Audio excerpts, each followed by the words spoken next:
Hey guys, it's Soraya. Welcome back to my channel. So today I have for you my favorite assassin slash spy story. Now, I don't read a lot of assassin stories. Now, yes, I read a lot of stories where people kill people because I read a lot of mafia and a lot of people get killed in those stories.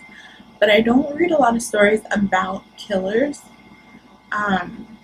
And I tried to pick some that I haven't heard a lot about. Now, obviously, I've read the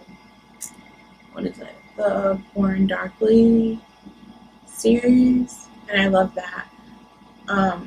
But I hear a lot about it, and I tried to find a lot of books that I don't hear very much about. I have 8 assassin slash spy stories that I really, really love, and I hope you do too. So let's go ahead and get started. So the first book I have for you is 6 by Kilynn. Now 6 is about a girl named Paisley who decides she's going to step out of her comfort zone for the night and she's going to have a one-night stand. Well, that one-night stand ends up taking a turn for the worse when the very next night she ends up being taken captive by her one-night stand when she finds him killing people. He ends up learning that she has some information that he needs to figure out why his partners are being killed, and so he decides to take her captive and that she would make a good cover for him. This story was so funny and it had me on the edge of my seat because 6 is an agent for the government. He is like your government cleaner. And he lived a very solitary life, so when it came time for him to take this job, he just kind of jumped on it.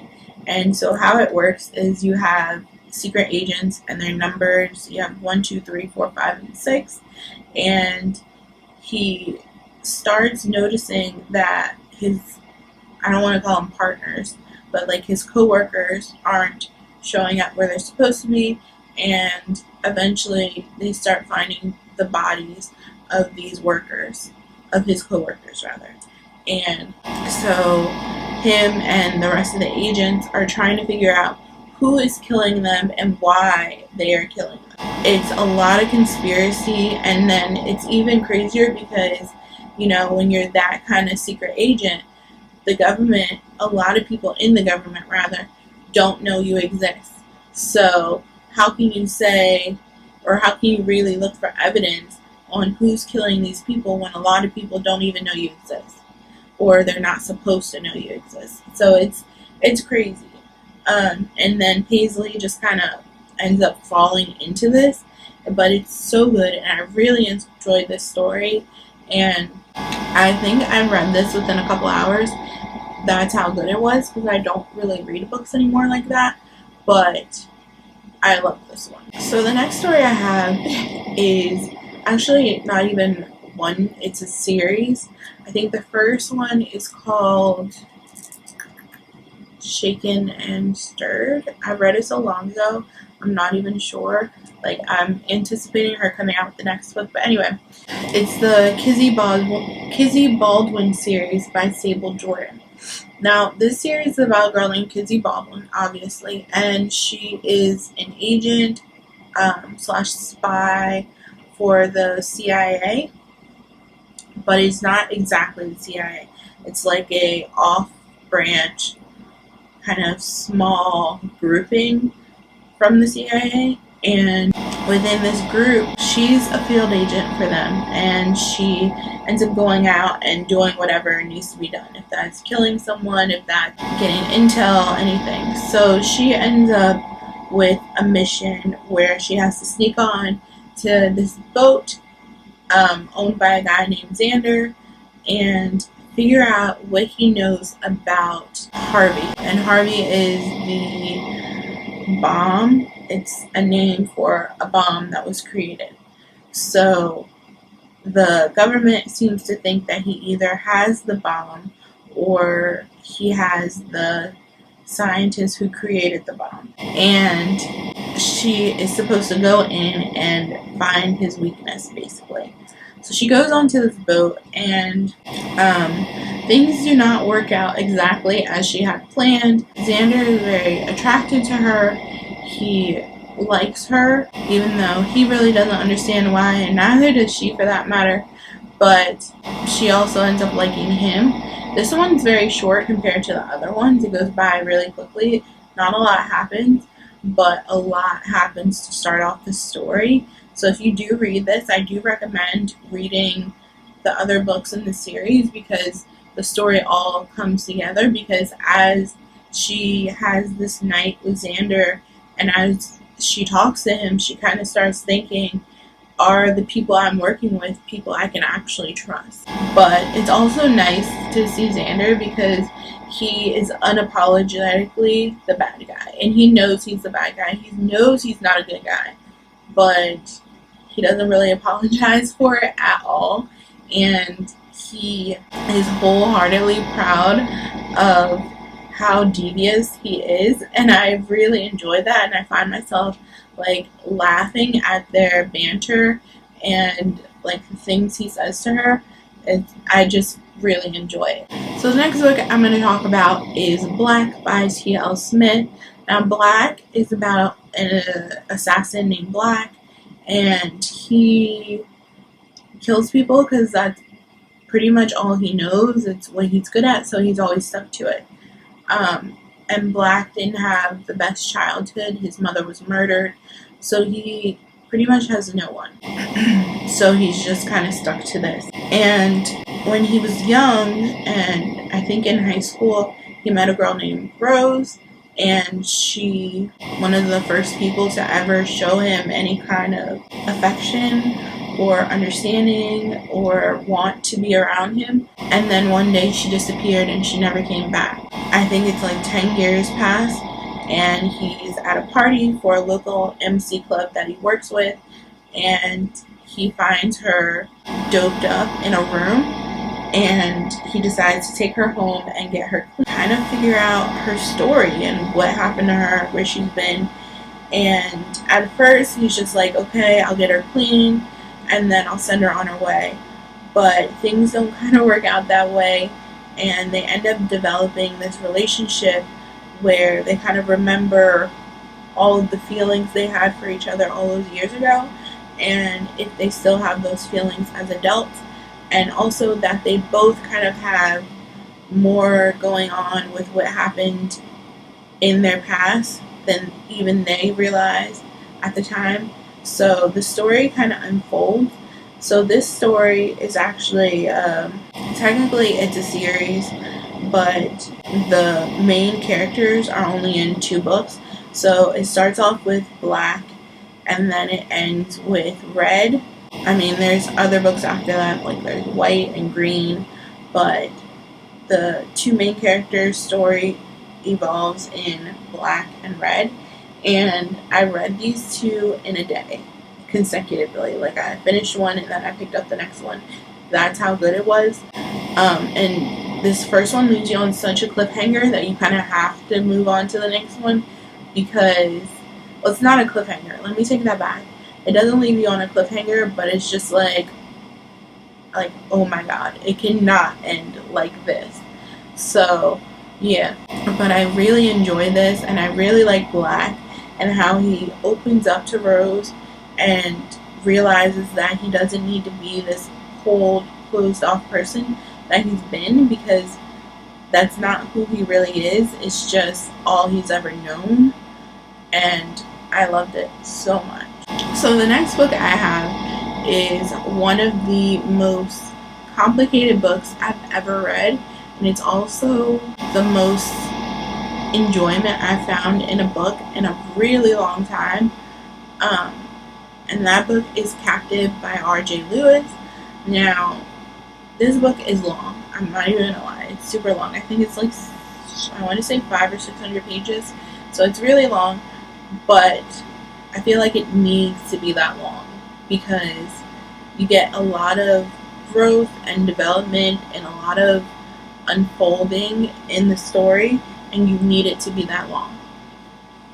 So the story is about Vixen and Nixon, and Vixen is this woman who you start off the story and she paints a picture of her life as being entrapped in this hotel that Nixon owns, and she can't leave. He keeps a very close eye on her. He basically owns this island where they're living, and he ensures that she can't go anywhere. And that's kind of the vision you get in your mind as she describes the story. So you find out pretty early on that you have a untrustworthy narrator, because the story paints her as the victim and him as the villain. But as you go on, you kind of realize that who the villain really is very subjective and very questionable. So then you have Nixon, and Nixon is a assassin slash thief, and he is just kind of used to taking whatever he wants. And then the story is kind of broken up into 3 parts. So you get the present, which, like I said, it comes from Nixon's perspective, and then you get the past, which is a bit of a dual perspective. You get a little bit of Vixen and a little bit of Nixon, and you find out how they actually met and how they ended up in the situation that they're in. And then from there you go back to the present, and you kind of get like the wrap up of their love story, and it's so good because you find out that things aren't always so black and white, and there's a lot of gray. I will say that this story does have a lot of like triggers for consensual and non-consent. You have rape in here, like PTSD is in here, but it was good and I really, really enjoyed it. It was definitely one of my favorite books I had read. I think I read it last year, I want to say, like mid to the end of last year, and it was so good. So good. Alright, so the next 2 books I'm going to talk about are by the same author, and they're both male. So the first one is Ruthless Pursuit by Stephanie H. And Ruthless Pursuit is they're both books in the Lost Shifter series. So I will say neither one is the first book, but they are the books that I actually started out reading. I didn't start on book 1, so it's not hard to kind of understand the story even if you don't start on the first book, and I don't feel like it's completely necessary. So if you don't, then I think it would be okay. So the first one I'm going to talk about, like I said, is Ruthless Pursuit, and it's about Drew and Vapor, and Vapor is the enforcer slash assassin for the Feline Coalition, which is like the feline shifter army, basically. And these felines have kind of all banded together in all their like different species. They've all kind of come together to form this army to work against the what are they called? I want to say they're called Craven, but they're like the crow shifters or raven shifters. And these shifters originally took and like bombed their homes and stole their children. And for a long time, these shifters thought that these Craven had killed all of their young, but they ended up finding out by complete chance when these shifters started shifting in public and people were seeing them, that they hadn't killed them, they had merely given them homes and sent them up for adoption. So they were taken in by human families instead. And now it's the mission of this feline coalition to get back all of their missing kids, basically. And the leader of this coalition, Mitchell, lost, I think, 4 of his brothers, 4 or 5, and Drew is one of his brothers. And he gives Vapor the mission of going out and getting his brother, which is the last one missing, and his youngest, by the way.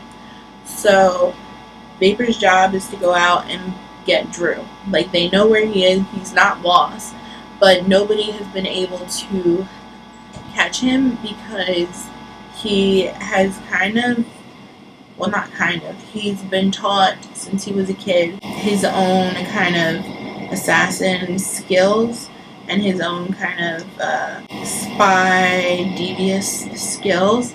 So everyone who comes after him is unsuccessful, and he ends up turning the tables on them. So Vapor, who is the best enforcer they have, ends up going after Drew, and they end up playing this kind of cat and mouse game, but neither one can bring themselves to actually hurt the other one. But once they start realizing that they have feelings for each other, they both kind of realize that this is something that we can't really do, because for Drew, it's a betrayal of his family, this made family that he has now. And for Vapor, it will be looked down upon because he is I wouldn't say a worker, but he's not like part of the main family. So people wouldn't necessarily want them together.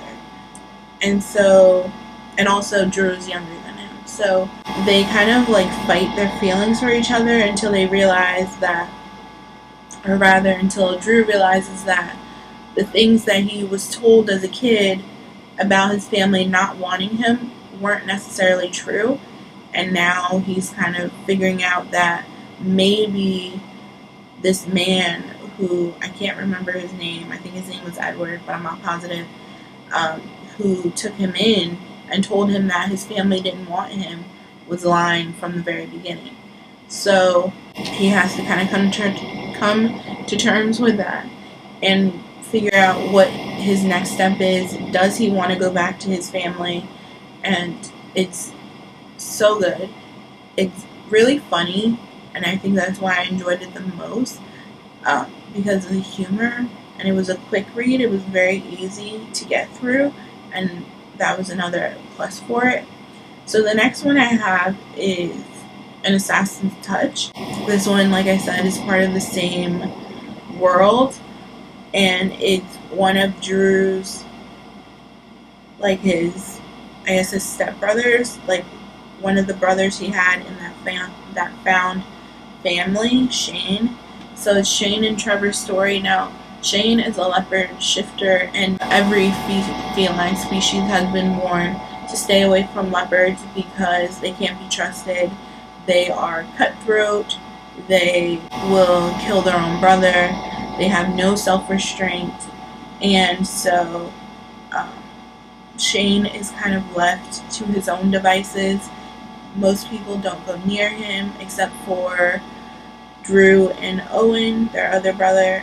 And kind of sad to look at Shane because he lives such a solitary life, but at the same time he doesn't really see much wrong with it because that's what he's used to, that's what he's always known, until Trevor, who is just obsessed with Shane, and he like idolizes Shane and everything Shane does, and he looks at Shane as like this superhero, and he doesn't really understand why people are so afraid of him because he's not that bad of a guy. And it's crazy because Shane is kind of like, why is this guy so obsessed with me? I don't get it.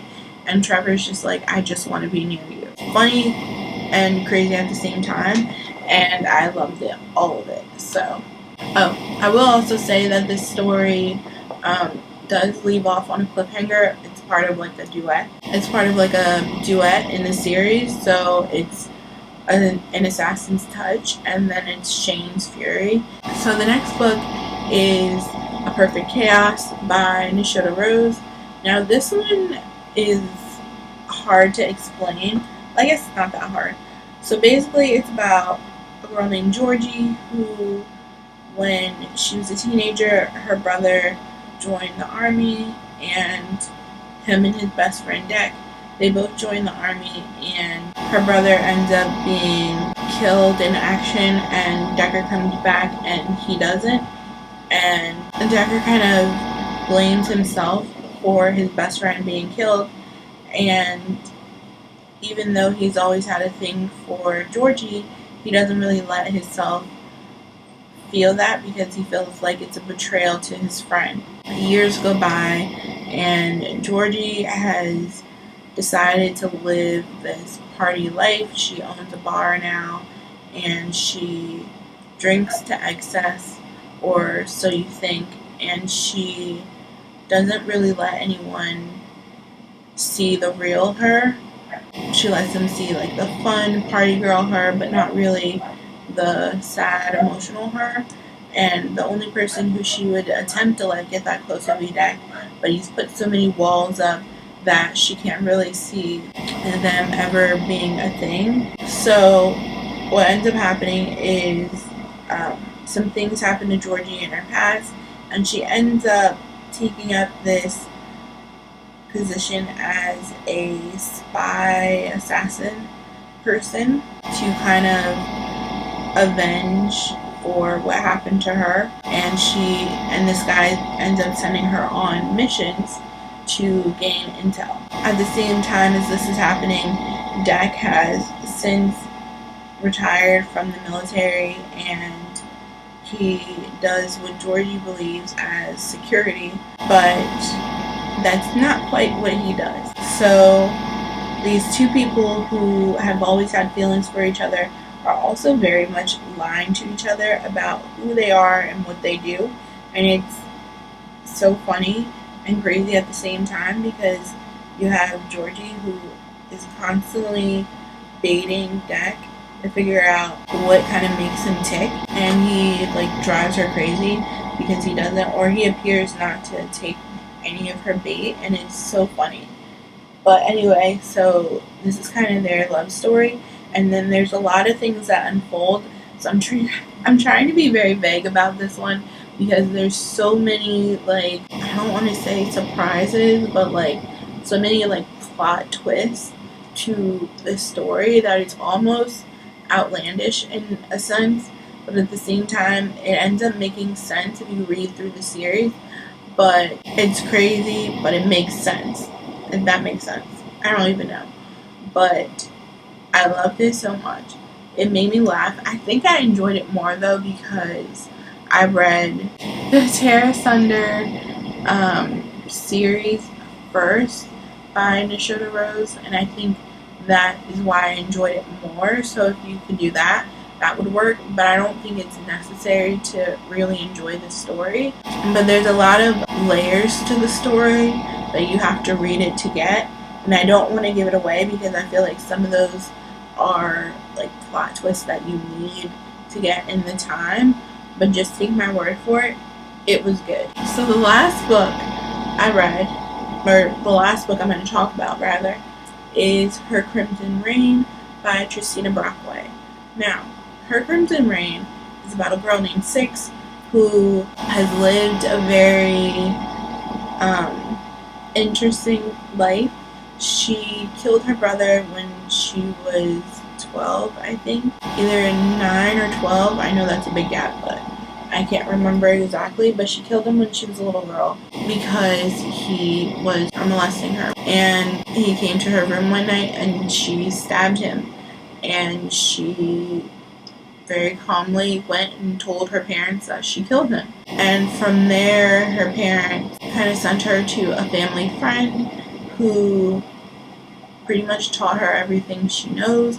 He is a capo for a mafia, and he basically took her under his wing and taught her how to fight and how to kill properly, and she became an assassin. From there, she opened a club as like her day job, and she kills people at night, and now someone is trying to kill her. So this capo that she looks at as like a second father to her tells her, okay, I'll send my son and he'll help you figure out who's trying to kill you. And his son is also an assassin for the mafia, and his heir is going to take over when he dies. And this is their love story, and it's so interesting because you have these two people who, she is so content with her life and fully accepts that she likes to kill people. she finds it enjoyable. Um, they both have like their signature for what they do when they kill someone, and it is just interesting because in his mind he feels like he should be with somebody who is quote unquote normal, and but yet he still hasn't found that person, and yet he's attracted to Six, who is the opposite of normal. She is pretty much a mirror image of him and likes all the same things he does, and they pretty much go around killing together. So I should probably say like trigger warnings for like blood play. Um, like I said, there is rape. Like it's not necessarily on page. It's very brief in the beginning of the story, so it's not too serious. But I just wanted to mention it, and also just bloody murders because they kill quite a few people and they have no shame in like dipping their hands in the blood of the people they kill and then having sex. So yeah, I still enjoyed it. It was so good. It was short. I wish it was longer, but I enjoyed it for what it was, and it was nice. I feel so wrong for saying that, but it was nice to just read two people who just liked killing people and had no real shame about it. But yeah, so that is the end of this video. I hope you guys really like some of these books and pick them up because I loved all of them. Obviously I wouldn't recommend them to you if I didn't like them. So yeah, give this video a thumbs up if you liked it, and subscribe if you wanna, and I will see you in my next video. Bye guys.